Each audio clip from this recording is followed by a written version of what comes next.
But to start at the beginning, my name is Stefan Kerl. I'm from Austria. I'm working as head of campaigning in the Austrian NGO that is called Südwind. I won't tell you the absolute truth. There is no absolute truth, and especially not in campaigning. What I will tell you is coming from my own experience and from the experience I gathered together from other organizations and other presenters. Let's start with what the real thing is, what the real campaign is, what the definition is. Of course, there is not one definition of campaigning. There are quite a few, and I will give you an idea of some of them. Basically, campaign comes from the Latin word campagna, that is a connected series of battles. A connected series of battles that actually is aimed at one target, or aimed at one piece of land that you want to conquer. And you conquer this piece of land with 3 different battles from 3 different sides. Campaigning still has to do a lot with military strategy, tactics, and everything. But if we take this from the military to civil society, of course things are changing. We are not fighting our battles with arms or weapons.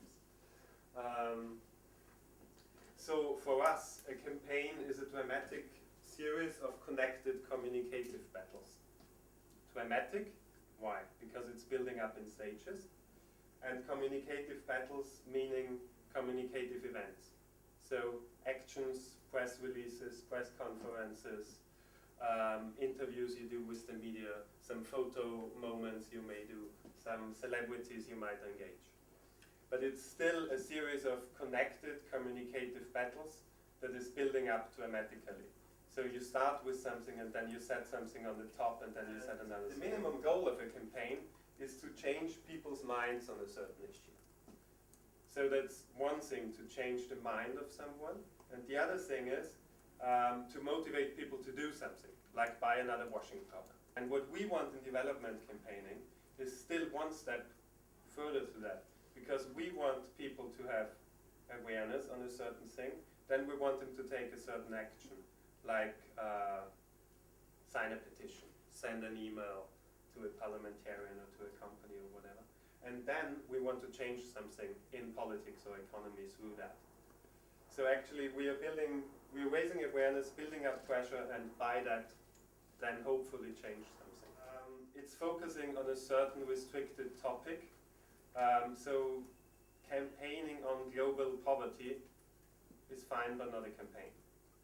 That would be more the educational approach or the general awareness raising approach, but it's no campaign. And it's in a certain time frame. So a campaign always has a defined beginning and a defined end. And that's also very important that especially NGOs tend to keep campaigns going. Especially if they work and activists are interested. So, especially for us, it's always important to also say goodbye to a certain topic, to a certain campaign, if it's ended. And it's aiming at public awareness and action as said. So again, a campaign is a strategy to raise public awareness and to reach a certain goal. And it is without formal power. NGOs are not voted for. We don't have any voters.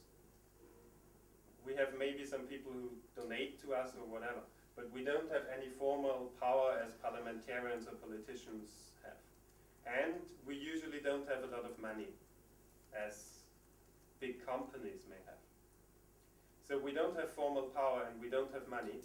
That's why we're doing campaigns, to show some power, to gather some power from our supporters, from our activists, and to show this to someone whom we want to do some change. Campaigning is about moving the stone, not about making people understand it. That's the main difference between campaigning and education. I was, half a year ago, I was invited to Ireland because Irish Aid did a new development, education and awareness raising strategy for their funding of NGOs in this field. And they were saying the things on the left They were saying, well, we usually fund education, but we do fund campaigns if they are genuinely educational, if they have pedagogical practice, if they present a range of perspective, and if they let people draw their own conclusions. And I went there to tell them, that's just crap. That's education, that's not campaigning. Campaigning is not genuinely educational. It's genuinely campaign-wise. It's not about pedagogical practice, it's about campaign practice. It's not about a range of perspective. It's just one single viewpoint you want to get through to your target group. And it's not letting people draw their own conclusions. It's we, as this NGO, we have the solution. Please sign here, that's the solution for the world, or at least for this problem. That's very simple and maybe provoking, and it also should provoke so. Education is about understanding, campaigning is about changing. Education gives people time for understanding, campaigning doesn't. Campaigning is always urgent. It is urgent, or you make it seem urgent or look urgent. Education is a long process with an undefined end. A campaign has a defined end and a clear time frame. In education, you always try to present all the topics that are around the topic you are presenting. In campaigning, not. You have a clearly restricted topic. In education, you present complexity. In campaigning, you present simplicity. In education, the goal, especially if you take the principles of global education, the goal of the educational process is not defined, because people need to make their own decisions. In campaigning, not. You have a clear goal, and you don't want own conclusions, but a simple solution that goes with a signature or whatever you like. In education, you have actions of the people you educate with a question mark. In campaigning, you motivate for one specific action for people to do. People whose awareness is raised by a campaign can and should be further educated then afterwards. And people who are educated are better targets for target group for campaigns. So there is a very important connection between it, and this connection is sometimes or often or most times forgotten. Sometimes people are tackled with one campaign thing, one campaign action, please do, and then they are left out. There is no process of follow-up, and that's exactly what there should be. But still, I want to highlight this, that campaigning is something different than education at the first point, and then you can still connect. A campaign, I already mentioned, to show political constituency and power. As we are not formally voted for, we show politicians our power by having petitions signed, by having emails sent of their voters. And we are sending a message to a company from the consumers of the company by email, petitions, or whatever. And that's also important for the connection between lobbying and campaigning.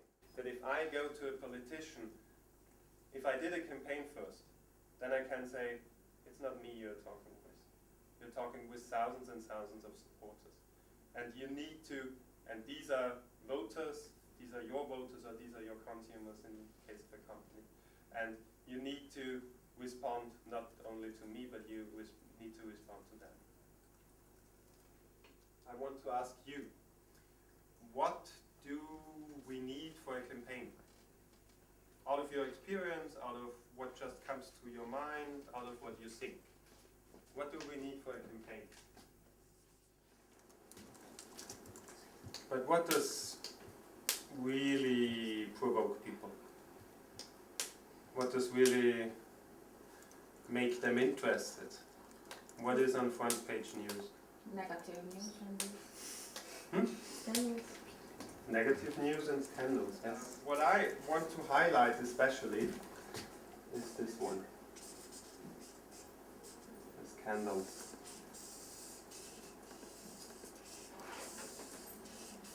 That's what we really, really, really need in a campaign, to get attention, to get people to our subject. So what is a scandal? Something that touches everybody's life, personal Or unjust situation. Yeah. Something which used to be undercover, we didn't know, and now it has been revealed as a big thing. Mm-hmm. secrets. Secrets, Secrets, revealed yeah. secrets. Yeah. Conspiracy. Conspiracy. Maybe.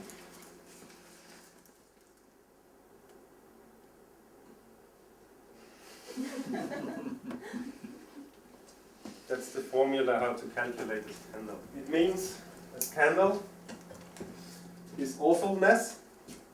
You need some awfulness, some awful problem, something that is very unjust or whatever, something awful.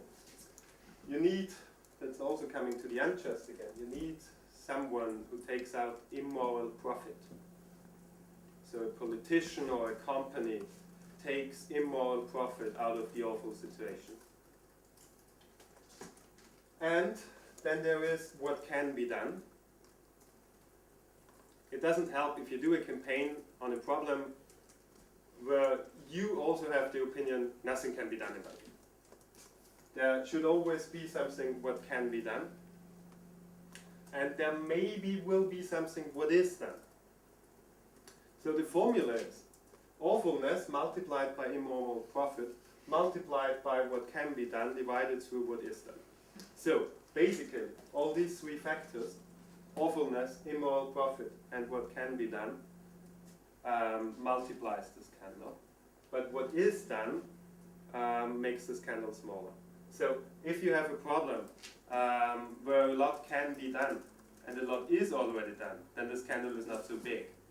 When you have a problem where you have a lot of awfulness, a lot of immoral profit, a lot that can be done, and nothing is done, then the scandal is really big. Or is done is wrong things. Or done the wrong things, exactly, yeah. That adds to the awfulness. Building all campaigns on awfulness, or meaning it's a negativity that strikes the people rather than. Is that so? You cannot campaign on. I mean, you can provide great solutions, but the problem is awfulness that triggers the problem the needs need. to be awful, yeah. Because if it's not awful, then it's not a problem. Exactly. Then it's already quite. It's maybe a problem, you- but it's no or scandal. Or you have to raise the problem. You have to sort of show the problem as incredibly awful. Yeah. Otherwise, it doesn't. Yeah. My point is Yeah. that Yeah. so if you're stressing on scandal by definition is negative. Yeah, it is. It is. And to come back to the Africa example, because this is a very sensible point. Because in development campaigns, yes, we need to have scandals, and yes, we have to tell negative things to have a scandal. But we don't want to spoil educational efforts that are done in development education. So I think what is important in development campaigning is that you pick a particular scandal. You don't say the whole of Africa is poor, very, very, very poor. No, it doesn't help. You have to make it specific anyway. Or let's say wine or something. You know, don't drink. I mean, alcohol. Okay, is bad.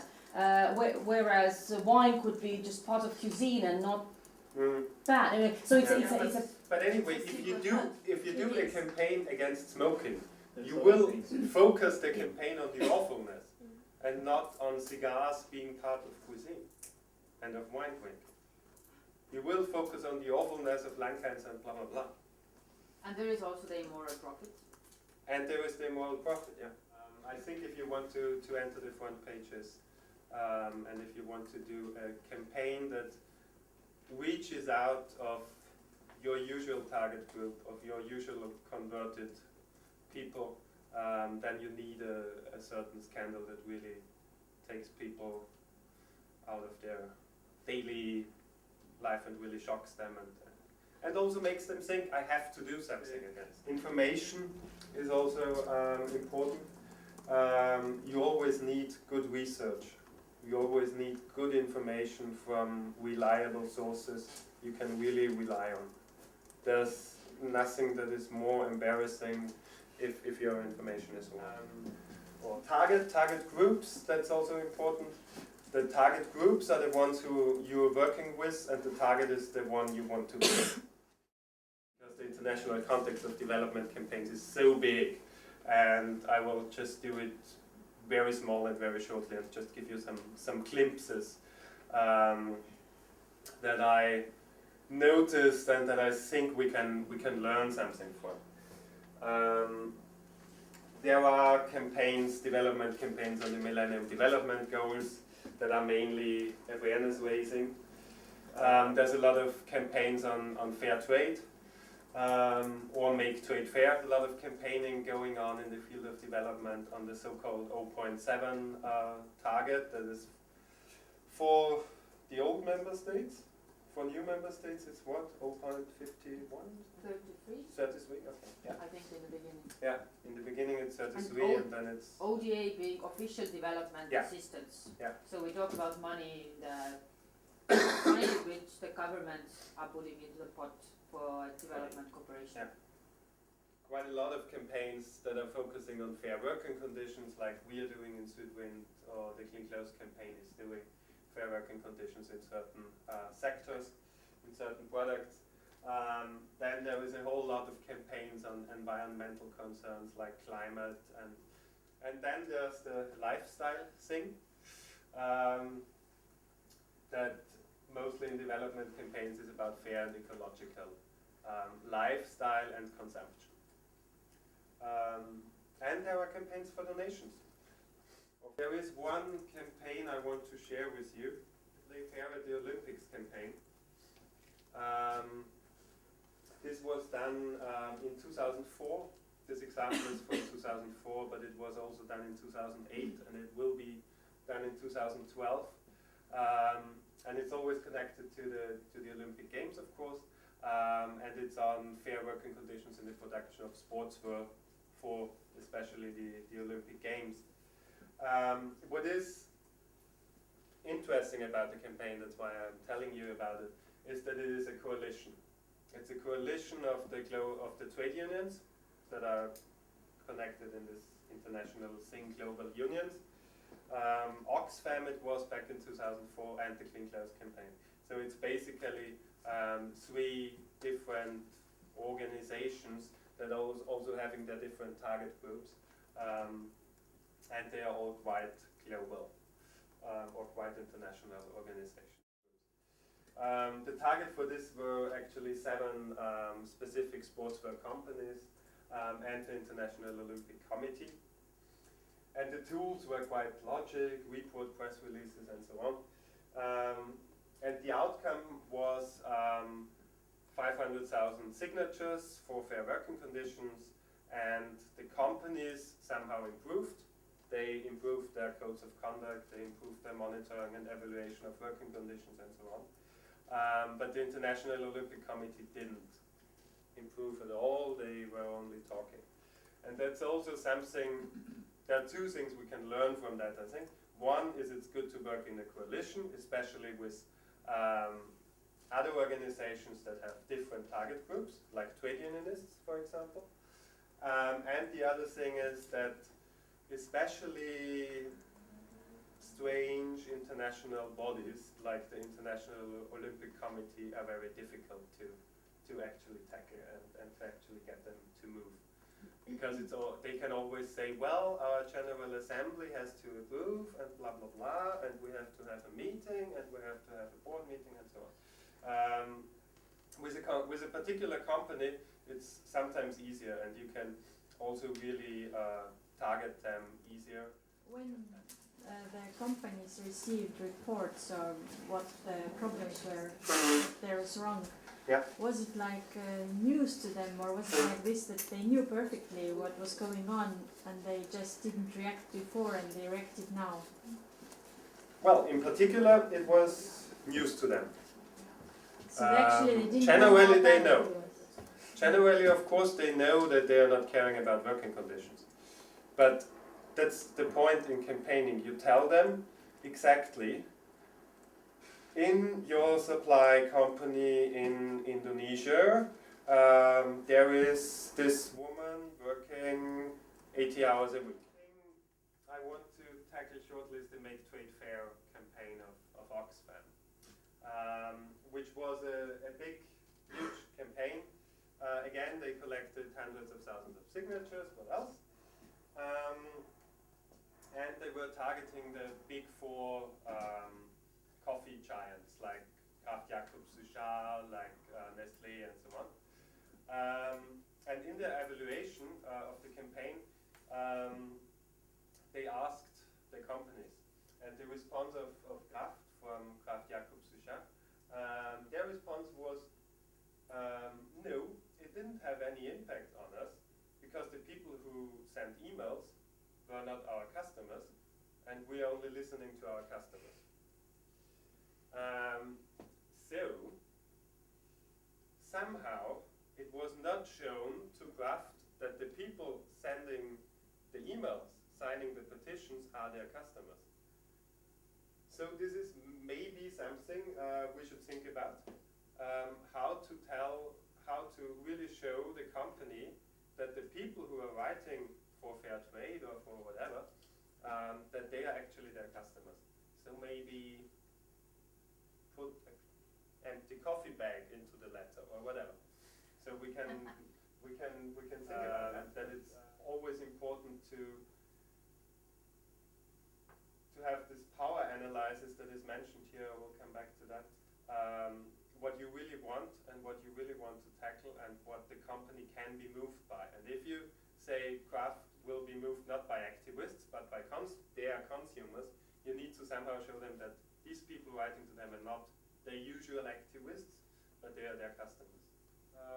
Another example, as mentioned, is this 0.7% campaign for higher official development assistance, make poverty history, and kilometers of white bands in front of the Eiffel Tower in Paris. Claudia Schiffer was involved. These letters that were signed by people like Brad Pitt, by Bono, by Dido, and so on.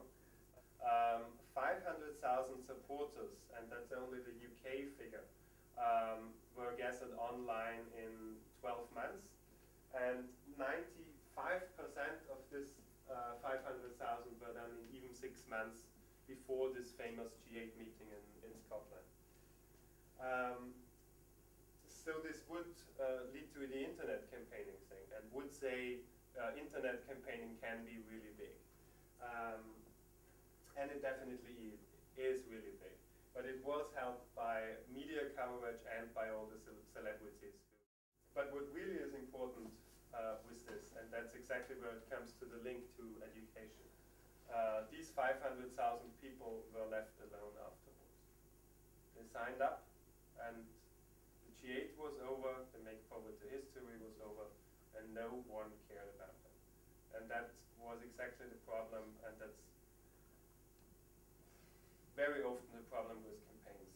You tell people, please sign here, you will change the world. Then people sign and think, yes, yes, yes, and they're really happy that they also did something. But then nothing is done with them. So that's a very important point to learn from, that you need to plan measures to further work with the target group after the campaign. You need to plan this in advance. The campaign needs to be over at a certain time, no question. But there needs to be some follow-up. It can be the next campaign, it can be opportunities to engage further, it can be educational measures, it can be whatever. But you need to, when planning a campaign at the very start, think about what you do with the people afterwards. You have their awareness raised, they are happy, they think they can do something to change the world, then it just doesn't happen, and then you don't take care of them. So you shouldn't really do that. Great white band and everything, but I Yeah. mean, considering all this, it just could not have been successful Yeah. in and of itself. I was coordinating the Make Poverty History in Austria and as part of the platform, and I was there at the U2 concert, and we had a live video screening of the Live 8 concert and all these kind of things, and yes, I know, it was an important campaign, and of course the internal aim was quite specific. Because the aim was at this particular G8 summit to get concrete ODA races. And yeah, it didn't really happen, more, only very few. But this was actually the internal aim. The whole communication was so big, make poverty history, and not get them to do a small step further. But would you think that appealing to the public with a Make Poverty History is much more emotional, much more sort of close to your heart, rather than saying let's raise the ODA levels to 0.7? So the Of technical course, that's part why it was done. doesn't. That's why it was done, exactly. I'm not saying they did wrong. I'm just saying they should have explained to people afterwards, well, sorry, we didn't succeed. But it was clear, and Make Poverty History is a broad task. And come with us on this broad task. And this is where the education comes in and where the campaigns comes in. And this is exactly what should have happened, but what didn't happen.